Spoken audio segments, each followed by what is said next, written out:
Hello दोस्तों, स्वागत है आप सभी का मेरे यूट्यूब चैनल पर। तो जैसा कि हम लोग देख रहे थे MCH 011 जून 2022 का सॉल्यूशन, ठीक है। ये पार्ट 9 वीडियो है। इससे पहले मैंने 1 का पूरा बना दिया, 2 का पूरा, 3 का पूरा, 4 का ए नंबर और आज हम लोग देखेंगे 4 का बी नंबर, ठीक है। तो ये क्वेश्चन क्या कह रहा है, explain the function call by reference in C language, give advantage and disadvantage of it, ठीक है। तो ये जो है ना, कॉल बाय रेफरेंस और कॉल बाय वैल्यू, ये दो जो है बहुत इंपॉर्टेंट है, ठीक है। यहाँ पे कॉल बाय वैल्यू और कॉल बाय रेफरेंस, ये दो बहुत इंपॉर्टेंट क्वेश्चन है, आते ही रहता है लगभग सभी क्वेश्चन पेपर में, ठीक है। तो देख लेते हैं call by reference in C language. Call by reference is a mechanism for passing function argument by reference, which means passing a pointer to the memory location of a variable being passed. This allow the called function to directly access and modify the value of the variable in calling function, ठीक है। इसका मतलब क्या होना, call by reference मतलब कि हम लोग को ना एग्जैक्ट वैल्यू डालना है। मान लीजिए कि अगर हम लोग ये सम को यूज़ करें, मान लीजिए ये सम कोई वैल्यू है, ठीक है।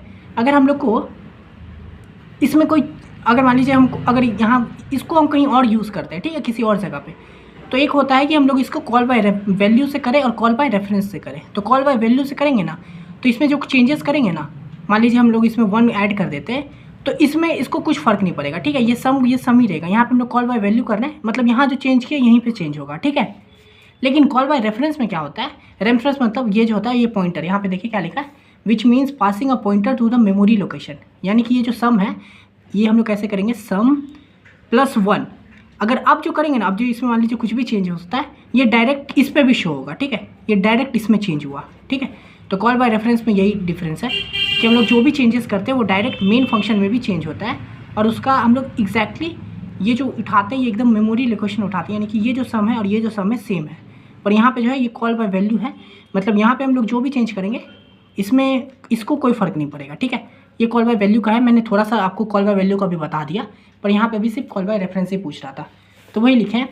इन C language call by reference is a mechanism for passing function argument by reference, मतलब पूरा रेफरेंस से क्या बोलते हैं, पास करना है हम लोग को आर्गूमेंट को, which means passing a pointer to the memory location of the variable being passed. यानी कि पासिंग, अगर पॉइंटर एकदम मेमोरी लोकेशन को हम लोग को एग्जैक्ट पॉइंटर के जरिए पास करना है, ठीक है, वेरिएबल में।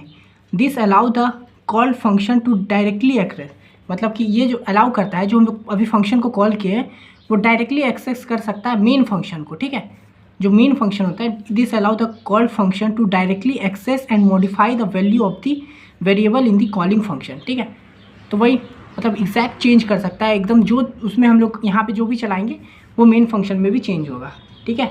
इसका एक एग्जाम्पल देख लेते हैं। ये देखिए एग्जाम्पल है, इंक्लूड स्टूडियो वाइड इंक्रीमेंट का एक हम लोग फंक्शन चला रहे हैं, ये फंक्शन है, ठीक है, ये इंक्रीमेंट नेम है, और ये हम लोग यहाँ पे कॉल बाय रेफरेंस लिए हैं नम का वैल्यू को, ठीक है।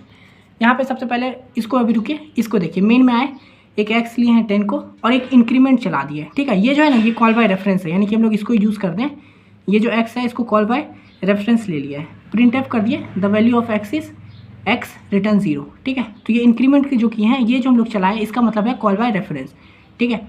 ये फंक्शन है इंक्रीमेंट एक्स, ये जैसे ही फंक्शन यहाँ पे आएगा तो ये चीज़ उठा के इसको यहाँ लेके जाएगा, ठीक है, प्रोग्राम में, और ये चीज़ करेगा क्या है, void increment int num pointer के ज़रिए, और क्या किए, नम में एक ऐड कर दिए, +1 कर दिए हैं, ठीक है। तो ये देखिए यहाँ पे ये नम जो है और यहाँ पे जो एक्स है सेम है, तो ये कॉल बाय रेफरेंस किया है, यानी कि यहाँ पे नम का वैल्यू, यहाँ पे एक्स का वैल्यू आ गया, यहाँ पे 10 आ गया, तो 10 क्या हो जाएगा, 10 + 1 यानी कि 11, यहाँ से 11 हो गया। ये इंक्रीमेंट कॉल होगा, तो यहाँ पे अब एक्स का वैल्यू क्या हो जाएगा, 11 हो जाएगा, प्रिंट एफ हो जाएगा, the value of x is, x में जो भी नंबर है वो यहाँ हो जाएगा, यानी कि यहाँ पे एक्स में क्या है, 11 है, तो यहाँ पे परसेंटेज डी की जगह 11 आ जाएगा, लास्ट में यही आउटपुट शो हो जाएगा, the value of x is now 11, ठीक है। तो इस तरह से काम करता है कॉल बाय रेफरेंस।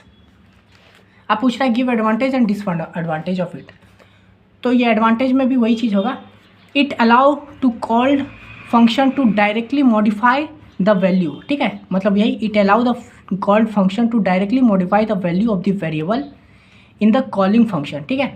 मतलब जो हम लोग अभी कॉल फंक्शन को जो कॉल कर रहे हैं उसके पास एक्सेस होता है कि वो डायरेक्टली मेन फंक्शन को मॉडिफाई कर सकता है, ठीक है, which can be use for function that need to modify multiple variables और रिटर्न मल्टीपल वेरिएबल्स, ठीक है।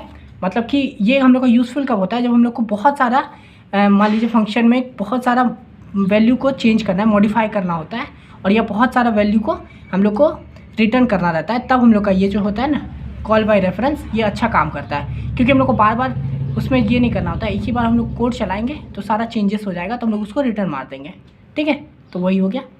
It can be more efficient than call by value for large data structure. ठीक है, ये जो है ना मोर इफिशिएंट होता है कॉल बाय वैल्यू के मुकाबले लार्ज डेटा स्ट्रक्चर में, since passing a pointer require less memory and time than making an copy of entire data structure. ठीक है, कॉल बाय वैल्यू क्या करता है ना कि कॉपी बना देता है। ठीक है, ये जो मैंने बताया था आप लोग को कि कॉल बाय वैल्यू में क्या होता है, मान लीजिए कोई सम है तो ये बस अगर हम लोग कहीं और मान लीजिए किसी और फंक्शन में इसी सम को कॉल कर रहे हैं, तो इसमें हम लोग कुछ भी करेंगे ना, ये बस इसका कॉपी बनाए। ठीक है, इसमें कोई चेंजेस नहीं होगा, इसमें कुछ भी करेंगे कॉल बाय वैल्यू में, लेकिन कॉल बाय रेफरेंस में अगर इसमें चेंज करेंगे तो डायरेक्ट इसमें भी चेंज हो जाएगा।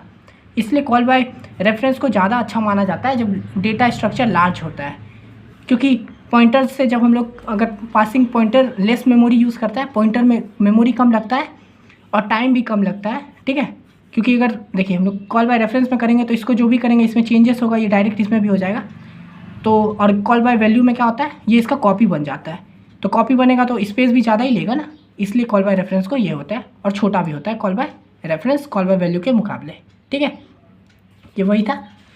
इसका डिसएडवांटेज क्या है, it can be more error prone that then call by value, since modifying the value of the parameter can have unintended consequence and make the program harder to debug। ठीक है, देखिए इसका एक डिसएडवांटेज क्या होता है ना कि ये एरर बहुत डाल देता है। अगर मान लीजिए हम लोग को कुछ सम अगर कॉल बाय रेफरेंस में करते हैं, मान लीजिए ये एक सम इंपॉर्टेंट सम है। ठीक है, मैंने इसको यहाँ पे वापस कर दिया रेफरेंस के ज़रिए, तो इसमें भी चेंज आ गया, लेकिन हम लोग को चाहिए नहीं था कि इसमें चेंज हो, तो इसलिए क्या होता है ना कि ये ज़्यादा एरर डाल देता है। क्योंकि अगर कॉल बाय रेफरेंस करेंगे तो मेन फंक्शन में भी चेंज हो जाता है, फिर डिबग करना बहुत मुश्किल हो जाता है कि कौन सा कहाँ पे हम लोग लिखे हैं जिसकी वजह से इसमें चेंजेस आया है, किसकी वजह से ये गलत हो गया है ना, इसके लिए। और कॉल बाय वैल्यू में क्या होता है, इसका कॉपी बन जाता है बस, है ना, तो इसको कोई फ़र्क नहीं पड़ता है। तो अगर मान लीजिए कभी कुछ गलती भी होता है तो हम डायरेक्ट यहाँ पे आके पता कर लेंगे, अच्छा ये है, ठीक है, इसको ये हम सही कर लेते हैं, इसको हटा देते हैं। पर कॉल बाय रेफरेंस में क्या होता है, अगर इसमें कोई चेंजेस कर दिया इसमें हो गया, इसमें कोई चेंजेस कर देंगे तो फिर ये दोनों में हो जाएगा, तो ये दिक्कत करता है। तो वही लिखे हैं हम लोग यहाँ पे बस। It can be less readable and harder to understand than call by value, है ना। अब रीडेबल भी हार्ड होगा क्योंकि अब कहाँ ढूंढने जाएंगे कि हम ये मेन सम है तो कहाँ पे मैंने चेंजेस किया। मान लीजिए इसमें 3-4 ठो वैल्यूबल है, A B C है, तो मान लीजिए A को मैंने इसमें चेंज कर दिया है, B को मैंने यहाँ पे चेंज कर दिया, तो अब ये ढूंढना मुश्किल होगा ना जब बड़ा फंक्शन लिखेंगे, कोई प्रोग्राम लिखेंगे कि A को किस फंक्शन में जाके चेंज किया है, कहाँ चेंज किए हैं, तो ये पढ़ने में भी हार्ड हो जाता है। ठीक है, since it require a deeper understanding of pointer and memory management. ठीक है, इसी वजह से हम लोग को पॉइंटर जो है, पॉइंटर भी एक ये होता है पढ़ने वाला है, आगे आप लोग पढ़ोगे, तो ये पॉइंटर का भी हम लोग को एकदम अच्छे से नॉलेज होना चाहिए, तब जाके अच्छे से हम लोग कॉल बाय रेफरेंस को कर सकते हैं। ठीक है, तो यही था कॉल बाय रेफरेंस के बारे में पूरा एकदम डिटेल एक्सप्लेनेशन। अगर ये वाला वीडियो पसंद आया तो वीडियो को लाइक कर दीजिएगा, चैनल को सब्सक्राइब कर लीजिए। मिलते हैं नेक्स्ट वीडियो में, तब तक के लिए धन्यवाद।